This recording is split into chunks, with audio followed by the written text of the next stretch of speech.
여러분 안녕하십니까? 제22대 국회의원 선거 의왕시 과천시 선거구 후보자 토론회 진행을 맡은 아나운서 박찬민입니다.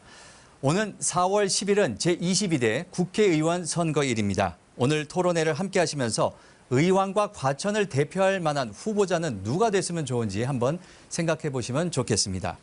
제22대 국회의원 선거 의왕시 과천시 선거구 후보자 토론회는 의왕시 선거방송 토론위원회가 주관하고 SK브로드밴드 ABC 방송이 중계하고 있습니다. 자, 그럼 참석하신 후보자들을 소개해 드리겠습니다. 오늘 토론회는 공직선거법 제82조의 2에 따라 초청 대상 후보자 2분을 모시고 진행하게 됐습니다. 사전에 정해진 순서에 따라 소개해 드리겠습니다. 먼저 기호 1번 더불어민주당 이소영 후보입니다. 안녕하세요. 기호 1번 더불어민주당 이소영입니다. 네, 다음은 기호 2번 국민의힘 최기식 후보입니다.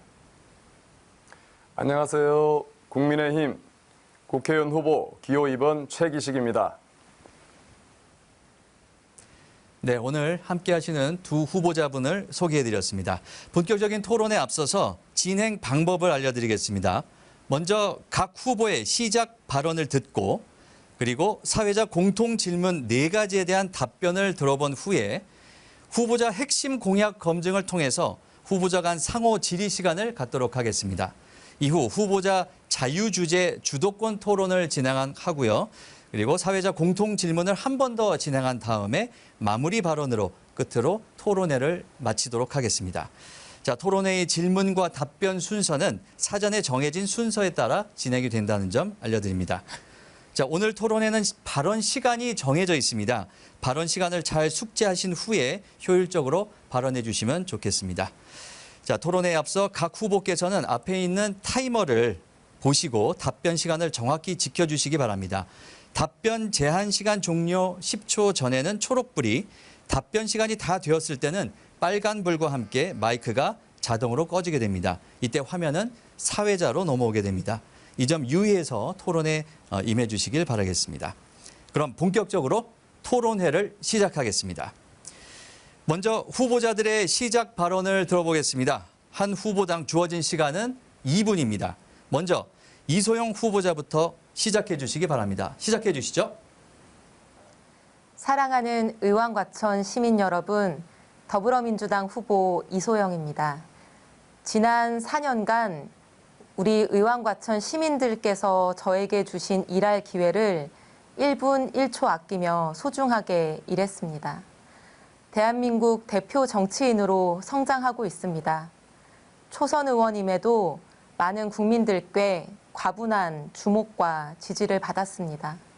작년에는 전체 국회의원 중에서 국정감사 때 가장 활약한 국회의원 5명 중 1명으로 꼽히기도 했습니다. 똑소리 나는 의정활동을 통해 우리 지역에도 많은 성과를 만들었습니다. 애초에는 빠져있던 GTX-C 노선에 의왕역과 인덕원역을 추가 정차시켰고 오래 기다려오신 인동선과 월판선 그리고 GTX-C까지 착공시켰습니다. 4호선 과천 정보타운역도 착공에까지 이르렀고 오랫동안 준비해서 추진해온 우리 내손동 중고통합미래학교도 내년도에 개교를 앞두고 있습니다. 또한 사업자 초안에서 빠졌던 위례과천선의 문원역도 어렵게 검토안에 추가시킬 수 있었습니다. 여러분, 우리 의왕과천은 지금 도약의 시간을 목전에 두고 있습니다.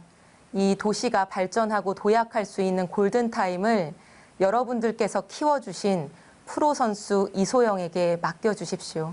힘있는 재선 의원이 돼서 더 힘있고 유능하게 우리 지역을 발전시켜 나가겠습니다. 감사합니다.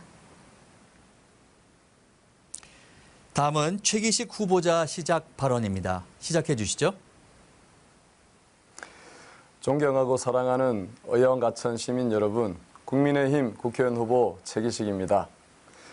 저는 우리 지역에서 20년 가까이 거주하고 있는 여러분들의 이웃이고 또 새아이를 키우고 있는 다둥이 아빠입니다. 지난 20년 검사 인생에서 저의 주인은 오직 국민과 국가였습니다. 자유민주주의 체제를 수호하는 검사로 살아왔습니다.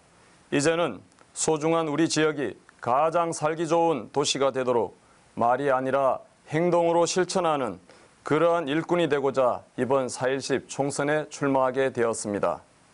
의왕 가천은 사통팔달로 연결되는 교통 인프라의 구축이 무엇보다 중요합니다. 의왕 30분 출퇴근, 과천 강남 15분대 꼭 이루겠습니다. 과천 지식정보타운, 의왕 테크노밸리, 의왕 가천 3기 신도시 내 첨단 기업 유치로 우리 지역 100년 먹거리 청년 일자리를 만들어내겠습니다. 지역 내 산재에 있는 재건축, 재개발 사업을 신속하게 추진하여 쾌적한 주거 환경을 만들어내겠습니다. 상급 종합병원 유치, 의료 바이오 클러스터 조성, 과천청사 유유부지 복합문화센터 조성 등으로 의료, 여가, 문화, 체육, 복지가 어우러지는 명품도시 의왕 가천을 만들겠습니다. 최기식은 약속합니다. 우리 지역과 대한민국의 자유의 가치를 지켜내며 미래를 준비하고 우리 사회를 통합하며 지친 시민들의 삶을 회복시키는 그러한 정치를 하겠습니다. 시민 여러분, 요즘 고물가로 많이 힘드시지요? 저 최기식은 지역을 위해 헌신하는 말꾼 아닌 진짜 일꾼이 되겠습니다. 여러분의 민생을 반드시 챙기겠습니다. 의왕 가천의 미래를 바꾸겠습니다. 네, 두 후보자의 시작 발언을 들어봤습니다. 이번에는 사회적 공통 질문에 대한 후보자들의 생각을 들어보는 시간입니다. 총 4가지 주제에 대한 공통 질문을 진행하겠습니다. 답변 시간은 각 2분입니다. 자, 첫 번째 공통 질문은 국민연금 재정 건전성에 관한 것인데요. 국민연금연구원은 지난해 11월 말 기준 국민연금 가입자 수가 전년 같은 달 대비 10만 명 넘게 줄었지만 수급자는 24만 명 가까이 늘었다고 발표했습니다. 이는 국민연금 가입 연령인 18세에서 59세 인구의 감소에 따른 것으로 앞으로 이런 추세는 계속될 것으로 전망이 되고 있는데요. 2027년이면 연금급여 지출이 보험료 수입을 앞지를 것으로 예상이 되는데 후보자들께서 생각하는 국민연금 재정 건전성 확보 방안은 무엇인지 말씀해 주시기 바랍니다. 답변은 최기식 후보자부터 시작하겠습니다. 답변 시간은 2분입니다. 시작해 주시죠. 대한민국은 저출생으로 인한 급격한 인구 감소, 고령화 속도 등을 감안하면 국민연금의 지속 가능성을 위해 국민연금의 기본 틀을 바꾸는 구조개혁이 필요합니다. 국민연금 기금운용위원회에 따르면 지난해 말 기준 기금은 약 1,036조 원에 달하지만 저출산, 고령화에 따라 2055년이면 기금이 고갈될 것으로 예상하고 있습니다. 현재까지 연금개혁의 논의는 주로 보험료의 비율과 연금 수령액 비율을 조정하는 모수개혁에 집중해 왔습니다. 2018년 문재인 정부 당시 보건복지부는 더 많이 내고 더 늦게 받는 국민연금 개편안을 내놓으려다 국민 여론의 반대로 뒤늦게 국민 여론을 수렴하겠다고 물러선 바 있습니다. 저는 현 정부의 인식과 방향을 같이 하여 국민연금의 구조적 개혁이 우선적으로 필요하다고 생각합니다. 최근 국회 연금개혁특별위원회 산하 민간자문위원회에서는 1안으로 더 내고 더 받기 안과 2안으로 더 내고 그대로 받기 안을 제시하고 있습니다. 하지만 이는 국민연금 재정 고갈의 시한만 연장한 것이지 근본적인 대책을 제시한 것은 아닙니다. 국민연금은 기초연금 등과 국민연금과의 관계를 재정립하고 국민연금 운영 방식의 전환이 필요한 상황입니다. 청년 세대들 보험료가 노년층에 지급되고 부과되는 그런 부가식 형태에서 각 세대가 후세대에 의지하지 않는 적립식으로 단계적으로 전환해야 합니다. 또한 모든 세대가 합의할 방안도 마련해야 합니다. 대한민국 그리고 의왕시 가천시 시민 여러분들께서 열심히 살아오신 활동들이 제대로 보상받을 수 있도록 국민연금 재정 건전성을 확보하는 데 저의 온 힘을 바치도록 하겠습니다. 저 국민의힘 기호 2번 최기식이 열심히 일하겠습니다. 네, 최기식 후보자의 답변을 들어봤습니다. 이번에는 이소영 후보자 답변인데요. 역시 답변 시간은 2분입니다. 시작해 주시죠. 네, 국민연금 고갈 시점이 예고되고 있습니다. 우리 연금의 지속 가능성을 높이기 위해서 지금이라도 빠른 조치가 필요하고 결단이 필요한 상황입니다. 윤석열 대통령은 집권 초기에 인기가 없더라도 해야 할 개혁 3개 중에 하나를 연금 개혁으로 꼽았습니다. 그러나 집권 뒤의 모습은 그 개혁 의지가 완전히 실종된, 무너진 모습이었습니다. 윤석열 정부가 제시한 연금 개혁안은 많은 언론에서 맹탕 개혁안이라고 비판을 받고 있습니다. 구체적인 목표치가 빠져 있고 또 우리 수급 개시 연령 조정을 어떻게 할 것인지, 소득 대체율은 얼마나 조정할 것인지 하는 것들이 제대로 제시되어 있지 않은 상황입니다. 당시 국민의힘에서는 연금 개혁의 핵심인 보험 요율과 소득 대체율 조정에 대해서 이런 반쪽짜리 개혁이 아니라 지속 가능한 개혁을 심도 있게 검토해서 발표하겠다고 밝혔는데 1년이 지나도록 구체적인 내용은 나오고 있지 않습니다. 대통령께서 표를 잃더라도 개혁해야 되겠다라고 말씀하신 만큼 저는 지금이라도 우리 정부 여당이 사회적 논의를 시작할 수 있는 수준의 수급 연령 조정과 그리고 소득 대체율을 어떻게 조정할 것인지에 대한 구체적인 대안을 내놓아야 된다고 생각합니다. 그리고 국회도 국회 연금특위를 구성해서 운영하고 있는 만큼 남은 21대 임기 동안 더 좋은 안을 모아내고 국민들의 의견을 수렴하는 절차를 준비하고 있는 것으로 알고 있습니다. 이상입니다. 네. 자, 첫 번째 공통 질문이었습니다. 국민연금 재정 건전성 확보 방안에 대한 두 후보자의 생각을 들어봤습니다. 이제 두 번째 공통 질문입니다. 지역 균형 발전과 저출산에 관한 것인데요. 우리나라의 초저출산은 세계에서 유례를 찾아볼 수 없을 정도로 심각합니다. 초저출산이 해결되지 않으면 2050년 이후 우리나라 경제 성장률이 0%에 이를 것으로 예상되는데요. 이와 함께 수도권 집중 현상은 경쟁을 심화시키고 주택 가격을 상승시켜 출산율을 낮추는 원인으로도 지목되고 있습니다. 후보자께서는 지역 균형 발전과 함께 저출산 해결을 위해 어떤 방안을 갖고 계시는지 답변해 주시기 바랍니다. 이번에는 이소영 후보자부터 답변하겠습니다. 답변 시간은 역시 2분입니다. 시작해 주시죠. 네, 저출산으로 인해서 인구 감소가 가속화되면 지방부터 소멸할 것이라고 하는 우려가 매우 큰 상황입니다. 그렇기 때문에 지방 소멸을 막기 위해 정부와 국회가 다양한 지역 균형 발전 정책을 추진하고 있습니다. 우리 지방에서도 문화, 주거, 교육, 복지, 의료 이런 양질의 정주 여건을 누릴 수 있고 또 청년들이 수도권으로 유출되지 않도록 지역의 학업과 직장을 구할 수 있는 여건을 만드는 게 바로 지역균형 발전 정책의 핵심입니다. 그러나 저는 의왕과천의 국회의원으로 일하면서 이 지역균형 발전이 제대로 추진되기 위해서는 수도권이 수도권이라고 해서 획일적으로 불이익을 받는 것이 아니라 수도권이 발전하면서 지역이 함께 발전하는 것이 제대로 된 균형 발전 정책이다. 이런 것들을 느껴왔습니다. 우리 의왕과천의 경우에는 수도권 내에서도 여러 가지 열악하고 낙후한 환경들이 많지만 수도권이라는 이유로 거기에 대한 혜택을 누리지 못했습니다. 의왕의 ICD는 지금 30년이 넘는 기간 동안 국가의 거점 물류기지 역할을 해왔지만 이 ICD로 인한 의왕시의 여러 가지 피해는 제대로 보완되거나 지원되지 못하고 수도권이라는 이유로 여러 가지 규제만 받고 있는 상황입니다. 우리 과천의 정부 과천청사도 마찬가지입니다. 지역균형발전 정책의 일환으로 많은 정부 부처들이 지금 과천을 빠져나가고 있지만 그에 대한 대책이나 과천시를 위한 지원책은 제시되고 있지 않은 상황입니다. 저는 수도권과 비수도권이 지금보다 더 균형 있게 발전하고 또 수도권이라 할지라도 우리 주민들이 불편을 겪고 어려움을 겪는 부분에 대해서는 공평하고 형평성 있는 정책이 추진되어야 된다고 생각하고 있습니다. 이상입니다. 네, 이소영 후보자 답변을 들어봤고요. 이어서 최기식 후보자 답변해 주시기 바랍니다. 역시 제한 시간 2분이고요. 시작해 주시죠. 네, 지역 불균형 문제는 수도권과 지방에서 양극화되고 있는 국가적 차원의 문제이자 지자체 내에서도 원도심과 신도심 사이에서 발생하는 지역 현안 문제입니다. 이러한 지역 불균형 문제로 인해서 비수도권 지역에서는 심각한 저출생 문제로 이어지며 인구 감소가 급격하게 진행되고 있습니다. 지난 문재인 정부에서는 이러한 문제를 해결하기 위해 다양한 정책을 시행했습니다. 지역 불균형, 저출생 문제에 대한 해법을 찾지 못하고 심화시켰습니다.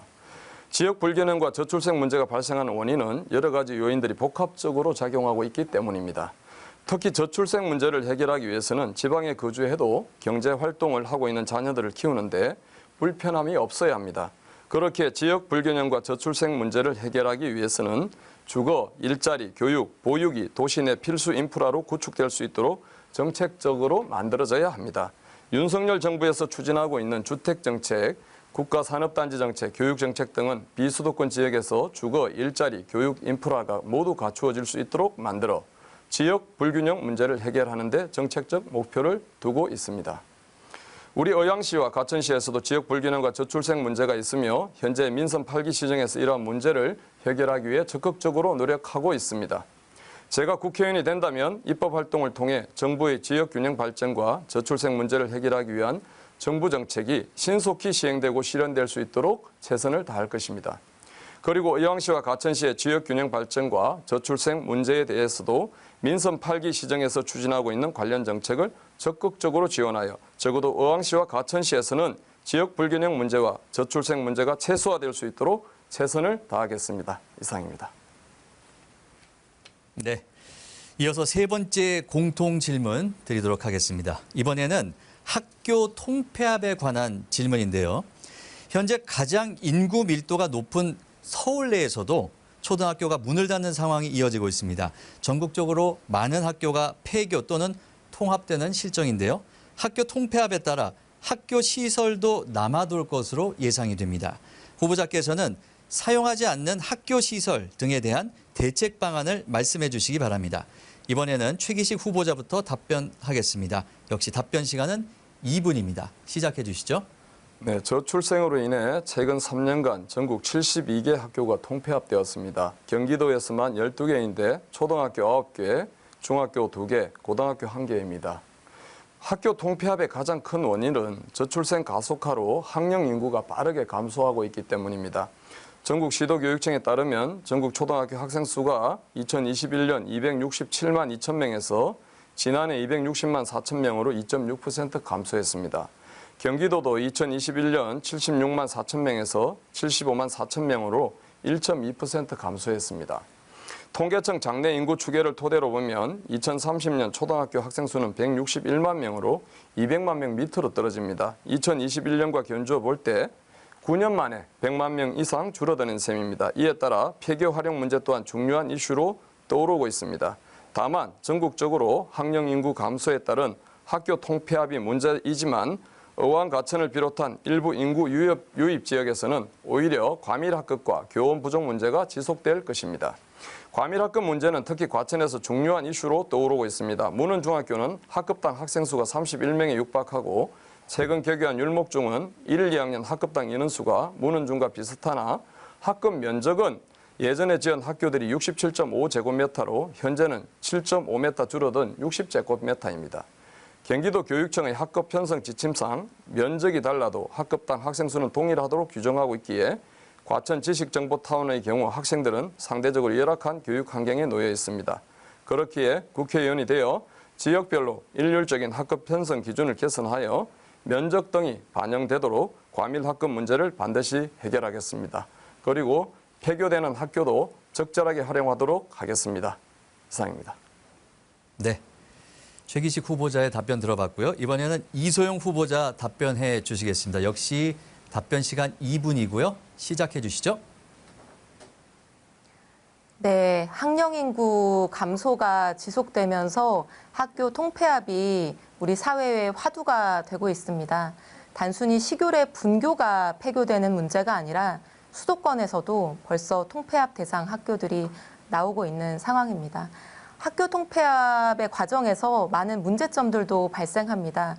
지역의 주민들 간의 갈등이 일어나기도 하고 폐교 부지는 어떻게 활용할 것인지, 주변 학원과 상권의 피해는 어떻게 막을 것인지, 그리고 먼 거리로 통학하는 아이들이 생기게 되면서 그 통학 도로의 안전은 어떻게 확보할 것인지 이런 많은 과제들이 발생하게 됩니다.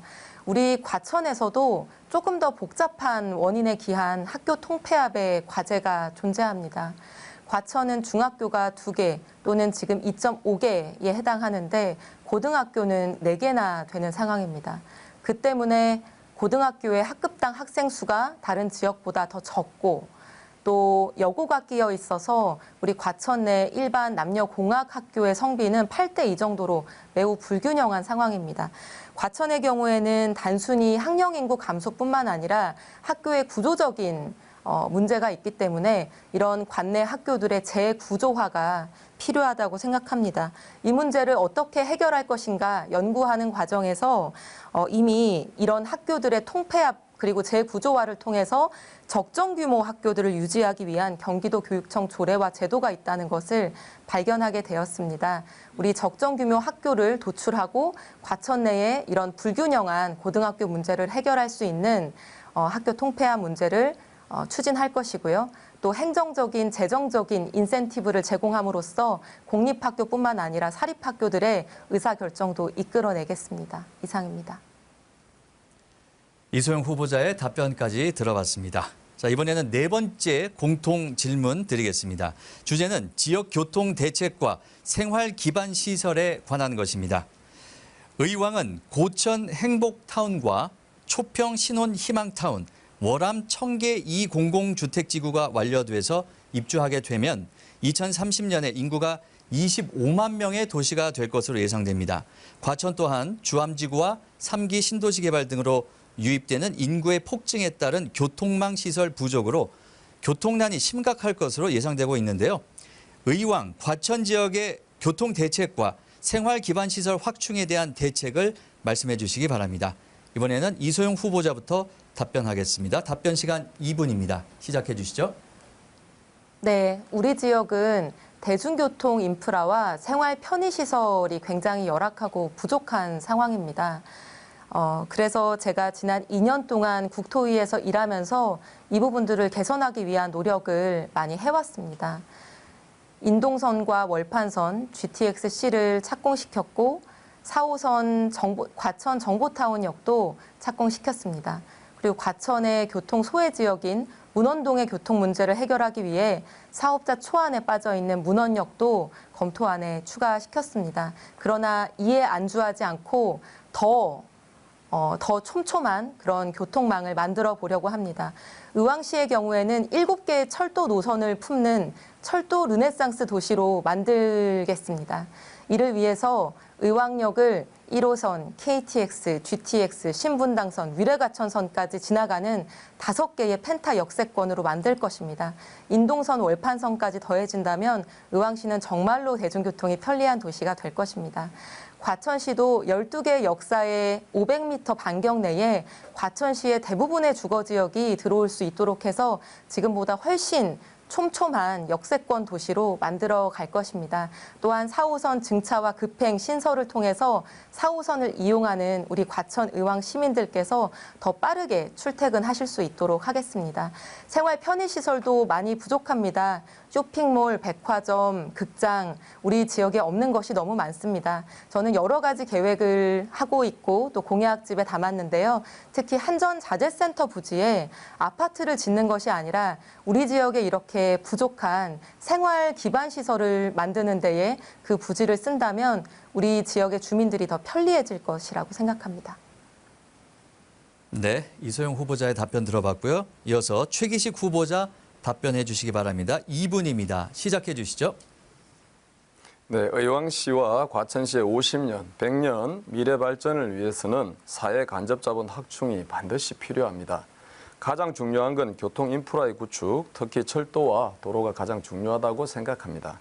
먼저 의왕시는 길게 세로로 뻗은 지형 탓에 외부로나 한 동에서 다른 동으로 이동하는 것이 참 어렵습니다.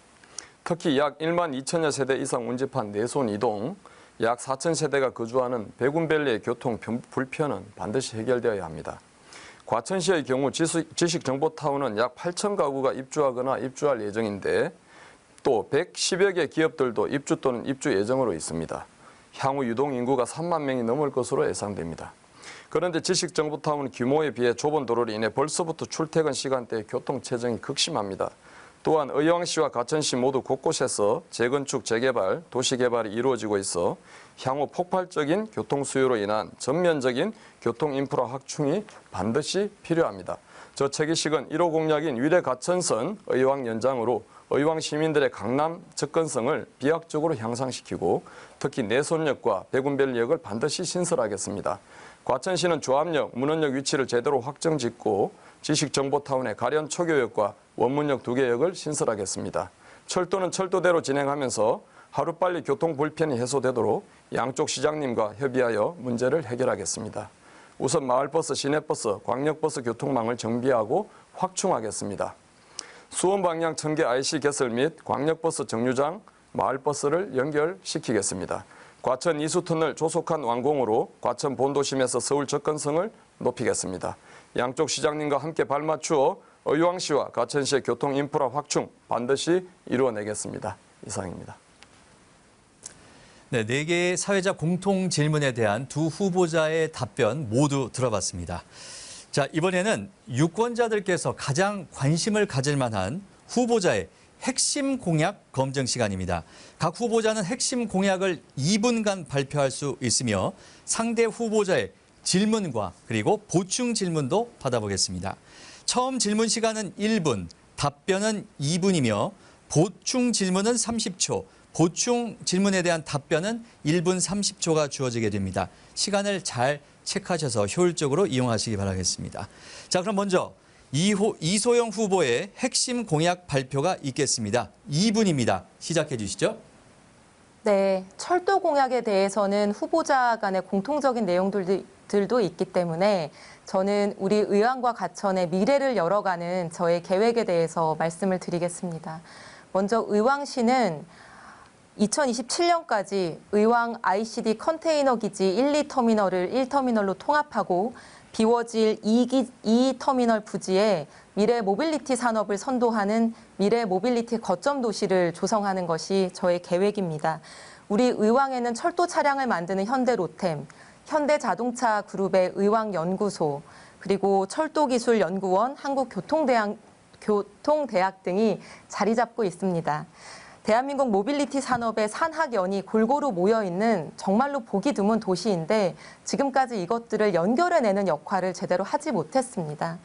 그래서 저는 이들을 연결해서 비워질 2터미널 부지에 자율주행차 그리고 초고속 진공열차 UAM 같은 것들을 연구하고 실증하는 산학연 클러스터를 만들고 양질의 미래 일자리 1만 개를 만들겠습니다. 우리 과천시는 과천정부청사 재창조 프로젝트를 통해서 완전히 새로운 지역으로 대변신시켜보려고 합니다. 우리 과천정부청사는 노후화되어 있고 공동화되어 있습니다. 지금까지는 폐쇄적으로 닫혀 있었던 행정구역을 완전히 새로운 행정문화복합 공간으로 재탄생시키고 청사 뮤휴지에 도심정원을 조성해서 멋진 우리 주민들의 휴식 공간을 만들겠습니다. 우리 과천의 대표적인 화훼산업과 결합된다면 저는 전 세계적인 명소가 될 것이라고 생각합니다. 네, 이상입니다. 네. 자, 이소영 후보자의 핵심 공약을 들어봤습니다. 그럼 최기식 후보께서 질문을 해 주시겠는데요. 질문 시간은 1분 안에 해 주셔야 됩니다. 시작해 주시죠. 네, 지난 문재인 정부는 2020년 8월 4일 아파트 공급 대책으로 지금 과천청사 앞 유휴부지에 4,000세대 아파트를 짓겠다고 발표를 했었거든요.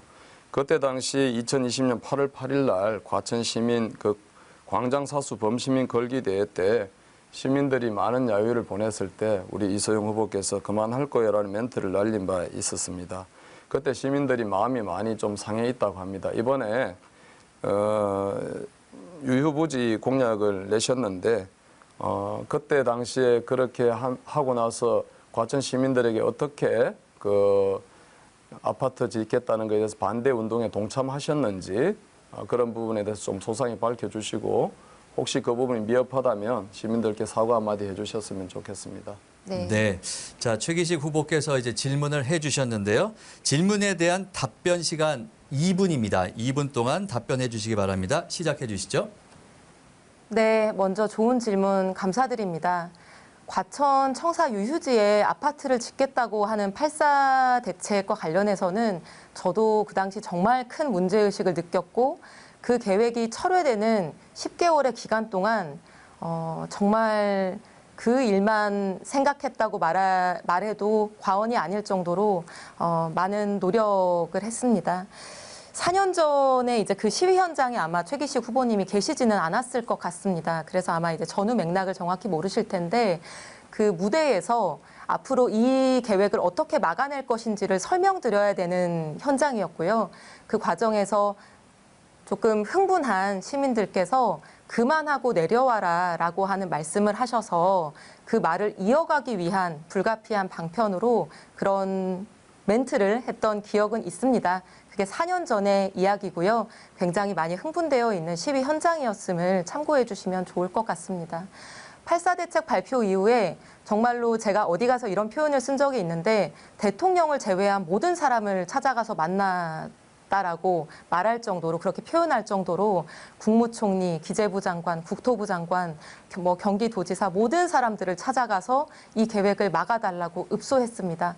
그래서 10개월 만에 그 계획이 철회됐습니다. 제가 알고 있기로는 8.4 대책에서 발표된 부지 중에서 사업의 철회 결정이 일어난 첫 케이스였던 것으로 알고 있고 국토부나 정부 기관이 어떤 개발 계획을 세우고 나서 사후적으로 이렇게 계획을 철회하는 경우는 매우 드물다고 알고 있습니다. 그러나 제가 한 것이 아니라 저는 이게 과천 시민들이 한 것이라고 생각합니다.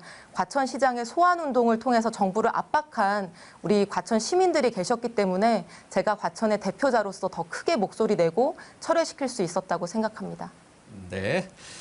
자, 최기식 후보께서 이제 보충 질문 시간 30초 드리겠습니다. 시작해 주시죠. 예, 지금 또 ICD 공약을 내세웠는데 자율주행차 하이프루프 또 산학연구 클러스터 참 좋은 것 같습니다. 근데 지금 우리 시민들이 하이프루프 실제 실험이 가능한지 그 재원은 어떻게 될 것인지 그걸 실험할 수 있는 충분한 공간은 확보할 수 있는지 이런 부분에 대해서 의문이 있는 것 같습니다. 그 부분 한번 설명해 주시죠. 네. 보충 질문에 대한 답변 시간은 1분 30초입니다. 시작해 주시죠. 네, 이미 카메라에 불이 안 들어와서. 네. 이미 우리 지역에 소재하고 있는 국가 연구기관인 한국철도기술연구원에서 하이퍼루프 기술의 일부를 이미 연구를 시작해서 진행 중에 있습니다. 그렇기 때문에 그것들을 더 발전시키고 공간적으로 또 재정적으로 더 지원을 강화함으로써 우리 지역에서 지금도 진행되고 있는 하이퍼루프 개발 사업을 더 발전시킬 수 있을 거라고 생각을 합니다. 그리고 UAM이 아마 지금 윤석열 정부 하에서도 굉장히 중요하게 얘기하고 있고 또 국가적인 재정을 투입하려고 하는 사업으로 알고 있습니다. 지금 현대자동차 그룹에서 삼성동 한전 부지에 UAM이 이착륙할 수 있는 버티포트를 만들려고 계획하고 있고요. 얼마 전 언론 보도에 따르면 서울시도 김포공항과 여의도에 버티포트를 만들려고 하는 노력을 하고 있고 검토하고 있다라는 기사를 접했습니다. 서울의 삼성동과 여의도와 김포공항에 이 도심 항공교통, 사람이 타는 드론이 이착륙한다라고 하면 경기도에도 그런 이착륙장이 있어야 되지 않겠습니까? 바로 그 UAM 버티포트를 이 미래 모빌리티 클러스터에 만들어 보려고 합니다. 충분히 가능성이 있고 현실성이 있고 저는 필요한 일이라 생각합니다. 네. 자, 이소영 후보자의 보충 답변까지 모두 들어봤습니다. 저기 이소영 후보자님 탈리가 안 들어오는데 이거 들어오게 해주시면 안 돼요? 뭐가 안 들어와요? 안 돼요? 그 불이 안 들어와도 그냥 해도 되는 하시면 거예요? 되겠네요. 예. 네. 자, 이번에는 최기식 후보자의 핵심 공약. 이소영 후보자. 잠시만요. 들어보겠습니다. 네. 네, 이번에는 최기식 후보자의 핵심 공약을 들어보겠습니다. 역시 2분 동안 들어보도록 하겠습니다. 시작해 주시죠. 네, 사통팔달 교통 인프라를 바탕으로 미래도시 의왕 가천을 열어갈 국민의힘 기호 2번 최기식의 공약을 말씀드리겠습니다. 의왕 30분 출퇴근, 과천 강남 15분대 꼭 이루겠습니다. 의왕 테크노밸리 3기 신도시 기업 유치, 과천 지식정보타운, 우리 지역 100년 먹거리 일자리를 책임지겠습니다. 지역 내 산재에 있는 재건축 재개발 사업 너무 많이 지금 진행되고 있는데요. 신속하게 강력하게 추진해서 쾌적한 주거환경 만들겠습니다.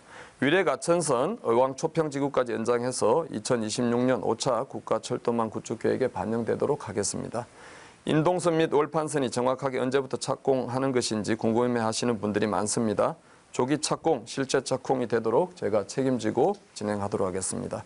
수원 방향 청계 IC 개설 및 광역버스 정류장 연계로 백운밸리 주민들의 교통 불편 상황 획기적으로 개선하겠습니다. 과천지구에 상급 종합병원을 유치해서 24시간 운영하는 신생아 및 소아 응급실을 마련하겠습니다. 지식정보타운에는 기존 체육시설과는 별도로 소각장 폐열을 활용한 워터파크를 건립해서 시민분들의 휴식공간, 놀이공간을 제공하겠습니다. 마지막으로 과천 시민의 심장인 청사 유유부지를 과천 시민의 품으로 돌려드리겠습니다. 시민 여러분들의 말씀을 듣고 반영해 만든 저의 핵심 공약들과 13개 동별 공약들은 이미 보도자료나 후보자 홍보자료를 통해서 많이 알려드렸습니다. 의왕 가천의 미래를 바꾸겠습니다. 진짜 일꾼을 보여드리겠습니다. 저 기호 2번 최기식을 한번 선택해 주십시오. 고맙습니다. 네, 최기식 후보자의 핵심 공약을 들어봤습니다. 그러면 이소영 후보 질문해 주시기 바랍니다. 제한 시간은 1분입니다. 시작해 주시죠. 네, 저는 최기식 후보님의 공약 중에 가장 인상 깊고 관심이 가는 공약이 바로 무주택 과천 시민에게 100% 우선 분양을 추진하겠다라고 하는 공약입니다. 여기 보면 가련지구에서 850세대, 주암지구 민간임대에서 3,185세대를 활용해서 무주택 과천 시민들께 분양하겠다라고 되어 있는데요. 그런데 과천 가련지구는 66만 제곱미터 이하의 공공주택 지구이기 때문에 우리 과천 시민에게 우선 공급하도록 이미 주택 공급 규칙이 정해져 있는 상황입니다. 최기식 후보께서 공약하지 않으시더라도 과천지구의 분양주택은 과천 시민들께 이미 분양되도록 되어 있는데 이미 이런 규정상 100% 과천 시민에게 공급되도록 되어 있는 가련지구를 두고 노력해서 만들겠다라고 하는 것은 혹시 주민들께서 좀 착오하실 우려가 있지 않나 생각이 들어서 여쭙습니다. 네. 자, 질문에 대한 답변 시간 2분입니다. 시작해 주시죠. 네, 지금 과천시에서 재건축 재개발 사업 등으로 인해서 이주민들에게 새로운 터전을 마련하는 게 매우 중요한 사항입니다. 과천시 재건축 재개발 사업 동시다발적 진행이 지금 벼량동 4단지, 벼량동 5단지, 부림동 8, 9단지, 중앙동 10단지 등에서 진행되고 있고요. 정말 이로 인해서 이주민들이 새로운 터전이 필요한 상황입니다. 그리고 과천에 거주하는 무주택 시민분들 주거도 지금 많이 필요한 상황입니다. 가련 지역의 공공주택 지구가 850세대, 주암지구 민간 임대주택이 3,185세대, 이것을 저희가 과천 시민 100% 우선 분양을 추진하겠다고 공약을 내세웠고요. 2020년 11월 주암지구 분양주택 사전 청약 시에 과천시는 주암지구의 경우 민간 임대주택에 관한 특별법으로 조성되어 가지고 과천 지식정보타운처럼 당해 거주민 공급 비율 30% 제한 규정을 적용받지 않는다고 주장했고 이것이 관철된 바가 있습니다. 이에 100% 과천시민 우선 공급하는 것으로 2021년 확정되었고요. 가련지구도 지금 주암지구와 같은 방식으로 추진을 하겠다는 말씀을 드렸고 지금 이소영 후보님 말씀하신 부분 제가 다시 한번 더 확인하고 저희가 혹시 더 시민들 도울 게 있는 게 뭐가 있는지 잘 살펴보고 이것이 하자 없이 진행되도록 과천시장 또 행정과 같이 협의해서 진행하도록 그렇게 하겠습니다. 네. 최기식 후보자께서 답변을 해 주셨습니다. 계속해서 보충 질문 시간을 드리겠습니다. 시간은 30초입니다. 시작해 주시죠. 네, 제 질문의 요지는 가련지구의 경우에 이미 과천 시민 100% 우선 분양이 규정상 그렇게 되어 있는데 이걸 새로운 정책처럼 이야기하는 것이 맞느냐 하는 거고요. 주암지구 3,185세대와 관련해서도 이 부분은 분양주택이 아니라 민간 임대주택입니다. 말 그대로 임대 아파트인데 이걸 가지고 분양이라고 표현하는 것이 정확한 표현이냐 하는 의문이 있고요. 또 임대를 하겠다라고 하더라도 이미 민간 임대주택 특별법 시행 규칙에 따라서 우선 배정되게 돼 있습니다. 네네. 자, 지금 이소영 후보자께서 또 보충 질문을 해주셨는데 여기에 대한 답변을 1분 30초간 들어보도록 하겠습니다. 시작해 주시죠. 네, 제가 이제 과천 시민들, 특히 문원동 주민들이라든지 벼랑동, 보림동 주민들을 많이 만나면서 가장 큰 걱정이 도대체 여기 세입자들이 도대체 어디 가서 살 거란 거, 이걸 가장 걱정을 많이 하는 것 같아요. 그래서 찾아보니까 일단은 우리 의왕시에서도 백운밸리 또 분양할 때 시민들에게 100% 먼저 우선 분양할 수 있는 그런 기회를 준 걸 제가 보고 과천시에서도 과천시에서 세입자들이나 무주택자들이 정말 1순위로 분양받을 수 있는 그런 시스템, 제도들을 한번 만들어 봐야 되겠다 이런 생각을 하고 이 공약들을 제가 내세우게 된 건데요. 지금 우리 이 후보님 말씀하신 거 제가 좀 더 확인하고 과천 시민들에게 정말 이사를 가야 되는 그런 벼량동 4단지에 살다가 안양 인덕군으로 또 수원으로 또 의왕으로 또 다른 곳으로 이사하는 분들 많이 봤는데요. 과천에 다시 들어와서 살고 싶다는 것들 너무 많더라고요. 그래서 과천 지역에서 우선 분양되는 아파트들에 대해서 우선적으로 거주할 수 있는 그런 환경들 만들어드려서 주민들이 불편함이 없도록 그렇게 최선을 다하도록 하겠습니다. 네. 자, 각 후보의 핵심 공약을 들어봤고요. 질의 답변하는 시간까지도 가져봤습니다. 우리 유권자들께서 두 후보자를 이해하는 데 도움이 됐으면 좋겠고요. 자, 이번에는 후보자 자유주제 주도권 토론 시간입니다. 각 후보자는 순차적으로 토론 주도권을 가지게 되고요. 질문하고 답변을 하는 방식입니다. 원활한 토론 진행을 위해서 후보자께서는 상대 후보를 지나치게 비방하거나 인신공격하는 발언은 삼가하기 바랍니다. 또 상대 후보에게 적절한 답변 기회를 제공하지 않을 경우 사회자의 개입이 있을 수 있다는 점을 미리 말씀드리겠습니다. 한 후보자당 주도권 토론 시간은 5분입니다. 그럼 최기식 후보자부터 시작하겠습니다. 시작해 주시죠. 인동선, 월판선 착공이라고 그 약속 지키셨다고 우리 이 후보께서 말씀하셨는데 정말로 착공이 되었는지 묻고 싶습니다. 이게 왜 중요하냐면 정책 선거를 하는 와중에 약속을 지켰다고 하면서 잘못된 정보를 주는 것은 지역 주민들에게 혼란을 주는 사항이며 국회의원 후보로서 신뢰성에 영향을 미치는 중대한 사항이기 때문입니다. 2023년 12월 19일 월판선, 23년 12월 22일 인동선의 착공 소식은 서류상의 계약이었을 뿐 실제 착공이 아니었습니다. 건설 현장에서의 판단은 물론이고 법리적 해석으로도 공사 계약을 실제 착공으로 간주하지는 않습니다. 우리 모두가 염원하는 착공은 월판선의 경우 5월이나 6월경, 인동선의 경우는 7월이나 8월경에 이루어질 예정이라고 합니다.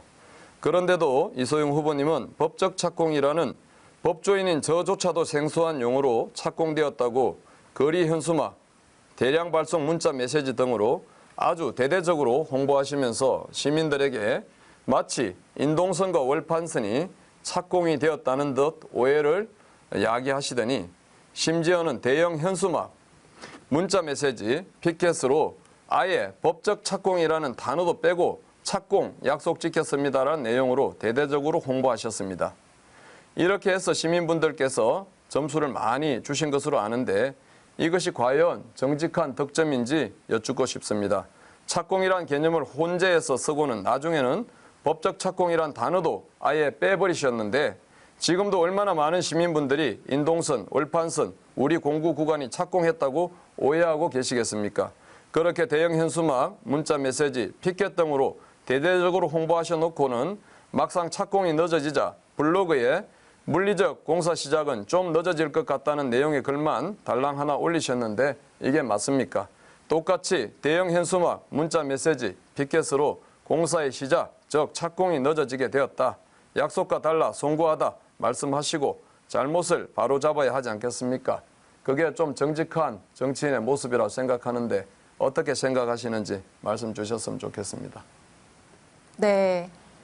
저는 사과가 아니라 칭찬을 받아야 되는 일이다 이렇게 생각을 합니다. 최기식 후보님의 주장은 죄송한 말씀입니다만 철도 사업에 대한 이해가 전혀 없는 초심자의 초보적인 주장이다 이렇게 말씀을 드립니다. 제가 대형 현수막에도 걸었던 내용과 같이 인동선과 월판선 GTX-C는 착공을 한 게 맞습니다. 몇 가지만 자료로 보여드리겠습니다. 이게 인덕원 동탄선의 공사 도급 계약입니다. 이 공사 도급 계약에 보시면 착공 일자가 2023년 12월 22일로 되어 있고요. 가장 중요한 부분은 뭐냐면 시행사와 시공사가 약속한 1,800일의 공사 기간이 바로 이날부터 시작되었다는 것이 중요한 것입니다. 이 착공이 늦어지면 우리가 가장 중요하게 생각하는 준공 기한이 길어지고 준공일도 늦어지게 되는 것입니다. 그렇기 때문에 의왕과천 시민들에게는 이걸 언제 삽을 들고 가서 흙을 파냈는지가 중요한 게 아니라 바로 이 공사 기간이 언제부터 진행되기 시작했느냐, 그래서 준공 기한을 언제로 예상할 수 있느냐 하는 것이 가장 중요하다는 말씀을 드리겠습니다. 지금 이 시간에도 이 1,800일의 공사 기간이 지금 진행되고 있는 상황입니다. 그리고 착공이 뭡니까? 공사 착수 아닙니까? 인동선에 대해서 시공사가 시행사에게 공사 착수계를 제출했고 여기에 적혀있는 공사 착수일이 바로 12월 22일입니다. 이걸 착공이라고 하지 준공이라고 표현하겠습니까? 다른 표현을 찾을 수가 없는 것이고요. 더 중요한 것은 이 국가공공기관인 국가철도공단이 바로 국토부 장관에게 이런 문서까지 이미 보냈습니다. 환경영향평가 대상 사업, 요 사업이죠. 이걸 착공했다라고 착공 통보서까지 보냈습니다. 착공 통보서까지 보내고 이걸 국토부가 반려하지 않았으니까 수리되었다고 봐야 될 텐데 그럼 이걸 착공이라고 하지 뭐라고 표현할지 저는 정말로 묻고 싶고요. 그리고 이 부분에 대해서 설명을 좀 하셔야 될 것 같습니다. 저는 인동선 월판선뿐만 아니라 GTX-C도 착공을 했다고 말씀을 드렸는데 그 부분은 아무런 말씀을 하지 않고 계십니다. 그런데 지난 1월 15일 윤석열 대통령이 참석해서 착공 기념식을 했고요. 여기에 착공을 축하한다고 대통령이 말씀하셨습니다. 과천시장님도 여기에 참석을 해서 사진을 찍고 블로그에 올리셨고요.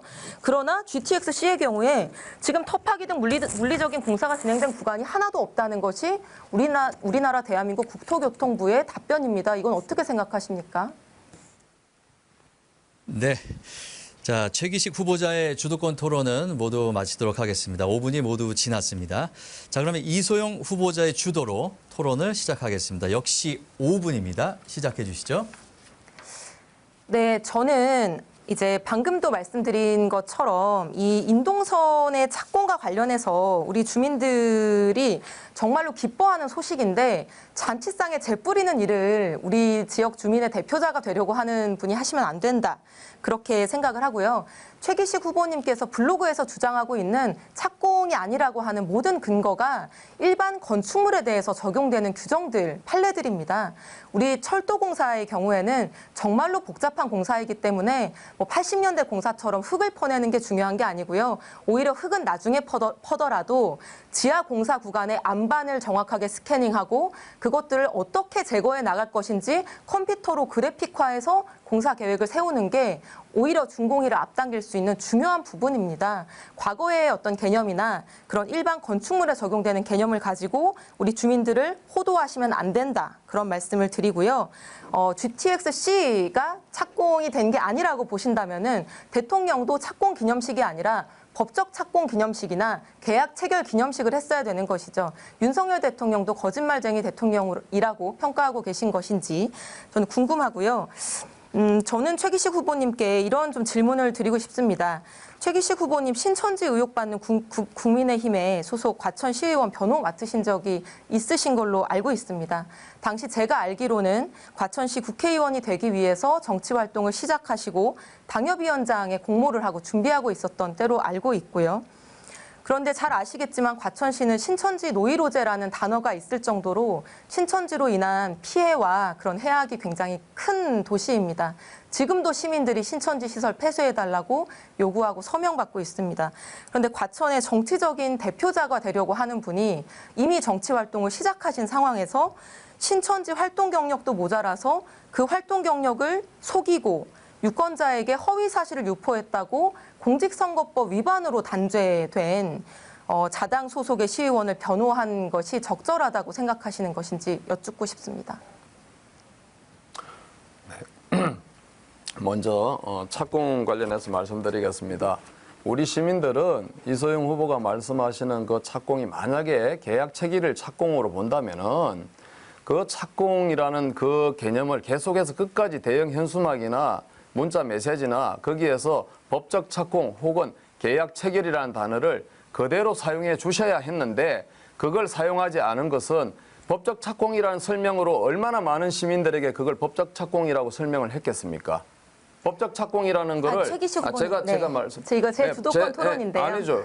법적 착공이라는 말을 아무도 여기 법적 착공이라고 써져 있나요? 아니 최기식 뒤에 후보님. 쓰지 않고 계속해서 착공을 했기 때문에 최기식 후보님, 제가 말씀을 드리겠습니다. 아니 그러니까 최기식 후보님께서 국회의원이 설사 되신다고 대다수의 하더라도 사람들은 제가 답변할 수 있는 기회를 주셔야죠. 이미 많이 하셨고요. 철도 관련 업무를 제대로 하기가 어려우시지 않을까라고 걱정이 됩니다. 사회자님 제지를 좀 부탁드립니다. 대다수 사람들은 국토교통부가 착공으로 생각하지 않나요? 혹시 매니페스토 이거 외 공약 자료는 제 주도권 토론 시간이고요. 제출하지 않았나요? 아니 최기식 후보님. 그리고 신천지에 대해서 답변을 드리겠습니다. 사회자분 우리 제지를 좀 부탁드립니다. 아까 본인은 충분히 저는 주도권 토론 2분 3초만 시간인데요. 질문을 드렸고 2분 3초 답변하셨잖아요. 제가 여쭤보겠습니다. 국민의힘 이 신천지 의혹받은 시의원님 확정 판결까지 받으셨는데 지금 말씀드리잖아요. 왜 아직 국민의힘 소속으로 되어 있고 제명이나 징계 조치하지 않으십니까? 지금 말씀드리잖아요. 예, 이 착공 부분은 확실하게 다수의 시민들은 삽을 떠는 것으로 이해한다는 거죠. 그 부분에 대해서 다시 한번 이 방송을 말씀해 주셨으니까 그건 그렇게 하고요. 신천지 부분은 저는 초등학교 8살 때부터 교회를 다니는 신자입니다. 그리고 지금까지 한 번도 이단에 대해서 우호적인 걸 보인 적이 없습니다. 과천 축제 때 우연히 만난 그분이었고 그분이 과거에 신천지와 어떤 활동을 하는지 몰랐고 그분이 억울하다고 해서 변호사로서 도와주려고 했을 뿐이에요. 나중에 보니까 조사를 하다 보니까 신천지에 연루되었다는 그런 일들이 나와서 이것은 더 이상 도덕적으로 해서는 안 되겠다 싶어서 변호사를 사직하고 그다음부터는 그 활동을 더 도와주지 않았고 최기식 후보님은 기소가 된 이후에도 당협위원장에 선임되고 나서 그 이후에서야 아니에요. 변호인을 사임한 것으로 아닙니다. 나의 사건 정보의 날짜가 그렇게 나와 있다는 말씀을 드리고요. 왜 제명이나 징계는 하지 않으십니까? 그걸 도당에다 올렸는데 경기도당에 올렸는데 경기도당에서 처리하는 권한이 있는 거지 저한테는 권한이 없습니다. 경기도당. 네. 자, 이소영 후보자의 주도권 토론 여기서 마치도록 하겠습니다. 열띤 토론이었는데요. 더 하시고 싶은 말씀이 있으시면 마무리 발언 때 조금 더 요약해서 해주시면 되겠습니다. 자, 이번에는 다시 한번 사회자인 제가 후보자들에게 공통 질문을 드리겠습니다. 역시 후보자당 답변 시간은 각 2분입니다. 최근 농산물 물가가 많이 올라서 서민 부담이 커진 모습인데요. 한국은행은 농산물 등의 생활 물가가 당분간 높은 수준을 이어갈 수 있다고 전망했습니다.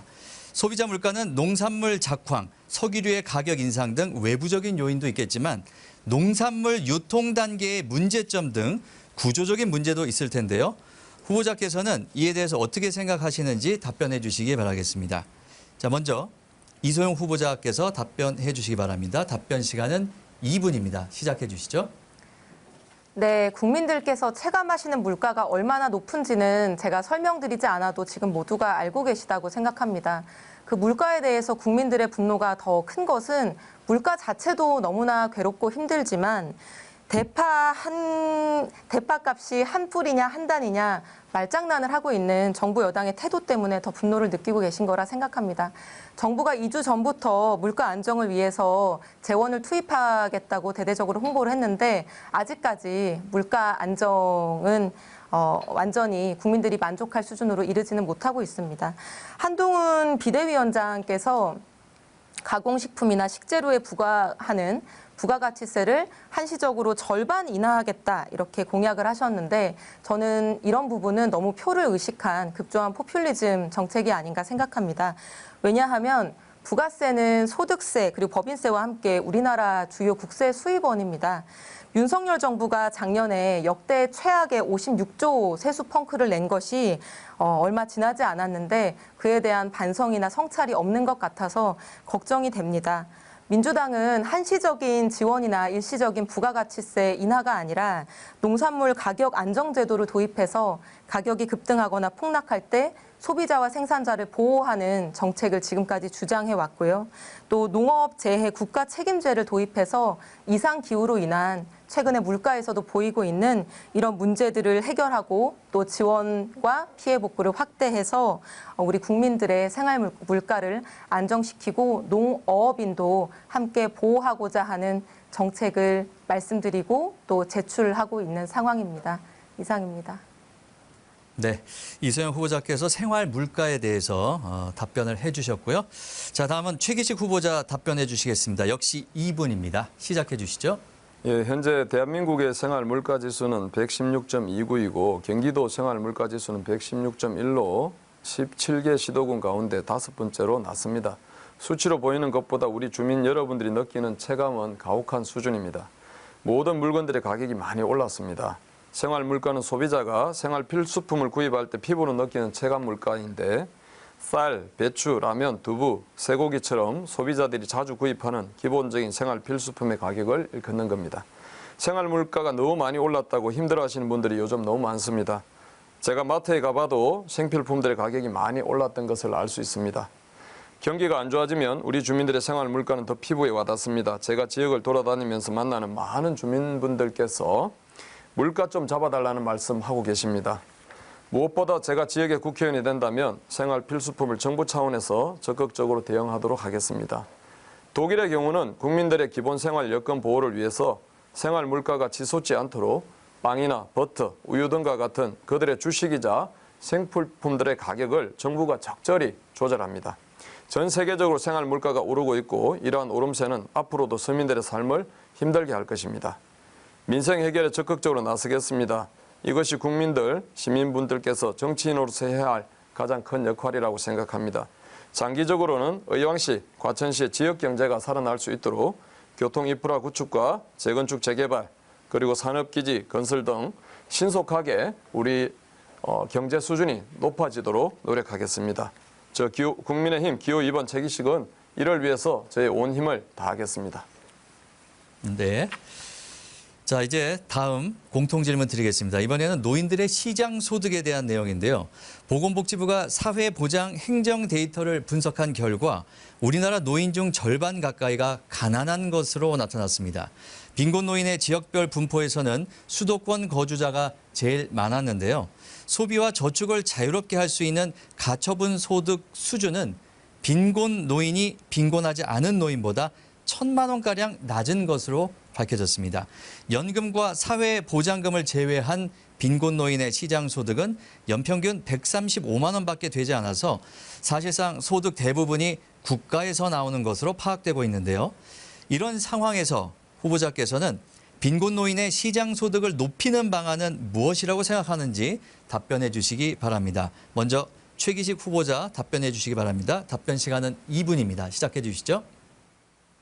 예, 이제 우리나라는 전체 인구의 20%가 노인 인구인 초고령 사회로 진입해서 노인 인구 1,000만 명 시대를 눈앞에 두고 있습니다. 최근 OECD에서 발표한 한눈에 보는 연금 2023이라는 보고서에 보면 우리나라 노인 빈곤율이 회원국 중 제일 높다는 씁쓸한 결과가 나왔더라고요. 기대 수명은 점차 증가해서 평균 82세가 넘었습니다. 은퇴 후에도 최소 20년 이상을 생활할 수 있는 가처분 소득이 필요한 부분입니다. 보건복지부가 발표한 자료에 따르면 빈곤한 어르신들의 가처분 소득은 고작 804만 원 정도이고요. 시장 소득은 연평균 153만 원으로 아주 심각한 것으로 조사가 됐습니다. 개인이 번 소득하고 국가에서 주는 연금 등을 합해서 낼 세금을 빼고 저축하고 생활에 쓸 수 있는 돈을 이제 가처분 소득이라고 하는데요. 어르신들이 가처분 소득을 늘리려면 개인 소득이 늘어나든지 연금을 많이 주든지 두 가지 방법이 있을 수 있습니다. 지금까지 정책이 국민연금, 노인기초연금, 기초생활보장급여 등 공적 부조에 초점이 맞춰졌었다면 이제 개인소득, 즉 시장소득을 올릴 수 있는 방향으로 정책을 개선해야 될 때가 왔습니다.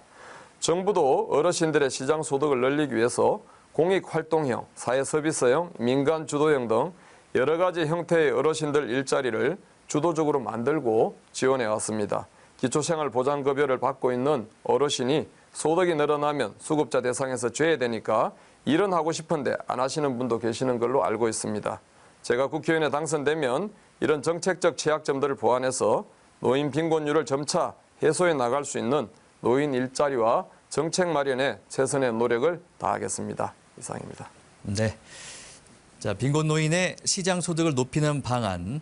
자, 이소영 후보자 답변해 주시기 바랍니다. 역시 2분입니다. 시작해 주시죠. 네, 빈곤 노인의 소득을 늘리는 방안은 노인 일자리 사업일 것입니다.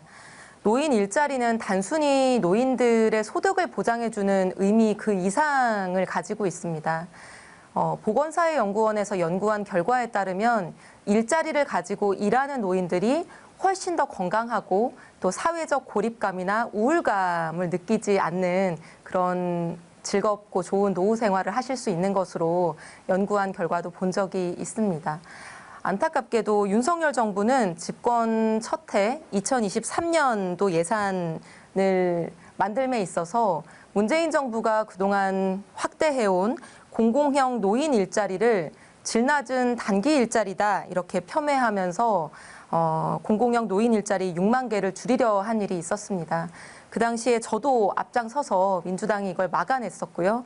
공공형 노인 일자리 6만 개를 복구시키고 오히려 예산 922억 원을 증액시킨 바 있습니다. 초고령 사회를 앞두고 또 노인 일자리와 사회활동을 촉진시키고 활성화하기 위해서 노인 일자리 지원법도 제정을 했습니다. 결국에 윤석열 정부도 작년부터는 이 노인 일자리 사업 예산을 증액하고 또 일자리를 확대하기 위한 방향으로 나아가고 있기 때문에 그 부분은 다행이라고 생각이 들고요. 세수 펑크가 발생하거나 여러 가지 국가의 재정적인 어려움이 발생한다고 하더라도 손대지 말아야 할, 지켜내야 할 예산 사업이 바로 우리 노인들의 일자리이자 복지인 이 노인 일자리 사업이라고 생각하고 있습니다. 감사합니다. 네. 자, 공통 질문, 마지막 공통 질문에 대해서 두 후보자의 답변까지 모두 들어봤습니다. 자, 제한된 시간 속에서 조금 아쉬운 점이 있을 수도 있지만 오늘 두 후보자께서 열심히 오늘 토론에 잘 임해 주셨습니다. 마지막으로 각 후보자께서 앞선 토론에서 미진했던 부분이나 또 보충하실 수 있는 마무리 발언 기회를 후보자당 2분씩 드리도록 하겠습니다. 먼저 이소영 후보자부터 시작하겠습니다. 2분 드립니다. 시작해 주시죠. 네, 인동선 월판선 GTX-C 노선은 지금 착공되어서 잘 진행되고 있는 사업입니다.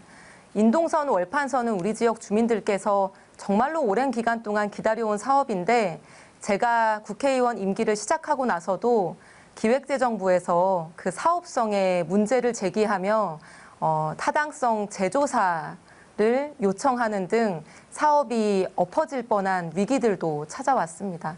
그럴 때마다 정말 단식이라도 삭발이라도 하겠다라고 하는 다짐으로 정말로 많은 사람들을 찾아다니면서 그 타당성 재조사로 가지 않게끔 해서 지금까지 이 사업을 만들어 왔습니다. 물리적인 착공이 공사의 시작이다 이렇게 말씀하시는 최기식 후보님의 주장도 그렇게 주장하실 수 있다고 생각합니다. 그러나 대규모 철도 공사의 경우에는 단순히 터파기 공사가 아니라 전체적인 그 구간별 1,000억 원 이상이 되는 큰 공사를 어떻게 착수해서 언제까지 낼 것인지가 주민들 입장에서는 중요한 부분이고 바로 주민들이 중요하게 생각하는 그 준공일은 제가 착공일이라고 알려드린 시점부터 진행하고 지금도 진행되고 있다라고 하는 말씀을 드리겠습니다. GTX-C도 마찬가지입니다. 우리 지역 주민들이 오랫동안 기대하다가 이렇게 공사 기간이 시작되고 준공일을 예측할 수 있게 되어서 기뻐하고 있는데 자꾸 착공이 아니다라고만 주장을 하시면 국토부도 당황스럽고 국가철도공단도 황당하고 윤석열 대통령께서도 곤란해질 수밖에 없지 않겠습니까? 그런 고집을 내려놓으시고 같이 착공을 축하해 주시면 감사하겠습니다. 네. 이소영 후보자의 마무리 발언 들어봤습니다. 이어서 최기식 후보자 마무리 발언 역시 2분 드리겠습니다. 시작해 주시죠. 네, 제가 말씀드리는 것은 그 착공의 어떤 그런 개념이 아니라 주민들에게 그 연말에 정말 현수막을 의왕시를 도배하듯이 그렇게 붙여가지고 정말 일반 우리 시민들은 다 첫삽을 떠는 것으로 알게 됐단 말이죠. 그런데 그것이 2, 3월, 3, 4월에 진행된다고 하는 착공이 또 5, 6월, 7, 8월로 연장이 됐는데 거기에 대해서 정말 설명하고 사과하고 해명하는 것이 필요하지 않겠습니까? 그것이 정말로 그걸로 해서 많은 점수를 땄으면 정직하게 그 부분에 대해서 설명하는 것이 정직한 정치인의 도리라고 생각합니다. 또한 매니페스토 운동본부에서 정말 공약 이행을 체크하기 위해서 자료를 제출하라고 했을 때 300명 중에 26명이 제출하지 않는데 국회의원이 왜 이소영 후보님은 여기에 제출하지 않았는지, 그리고 새날이라는 유튜브 방송에서 평가하기를 5개 항목에서 모두 공약 이행률이 하라고 평가를 받았는데 거기에 대해서 정말 중앙정치만 하고 지방정치는 하지 않았는지 다시 한번 돌아보고 여기에 대해서도 주민들에게 설명하는 시간이 필요하다고 생각합니다. 신천지 부분 변호사로서 활동했고 변호사로서 당협위원장으로서 되면서 이것이 적절하지 않다고 제가 변호사에서 사퇴한 것입니다. 저는 힘 있는 집권 여당 국민의힘 후보입니다. 중앙의 힘을 지방에 끌어올 수 있고 지방의 요구를 중앙에 전달할 수 있는 그러한 후보입니다. 국민 여러분, 시민 여러분, 저에게 힘을 주신다면, 기회를 주신다면 제가 반드시 의왕시와 가천시가 가지고 있는 많은 수건 사업들을 임기 4년 내에 많은 부분을 풀어내고 해결하는 그러한 정말 일 잘하는, 말만 하는 아닌 일 잘하는 그런 정치인, 그런 국회의원이 되어서 여러분들에게 보답하도록 하겠습니다. 고맙습니다. 네, 두 후보자들의 마무리 발언까지 모두 들어봤습니다. 자, 시청자 여러분 어떻게 보셨습니까? 오늘 토론회가 여러분들의 선택에 많은 도움이 되었으면 합니다. 자, 4월 10일은 제22대 국회의원 선거 날입니다. 선거일인 4월 10일에는 신분증을 가지고 투표소에 가시면 투표하실 수가 있는데요. 꼭 소중한 한 표 행사하시기 바라겠습니다. 그리고 선거관리위원회에서는 선거일인 4월 10일 투표가 어려운 유권자들을 위해서 4월 5일과 6일 이틀 동안 사전 투표를 진행하고 있습니다. 신분증을 가지고 근처의 사전 투표소에 가시면 미리 투표하실 수가 있겠습니다. 지금까지 의왕시 선거방송토론위원회가 주관한 제22대 국회의원 선거 의왕시 과천시 선거구 후보자 토론회였습니다. 지금까지 함께해 주신 여러분 고맙습니다. 감사합니다.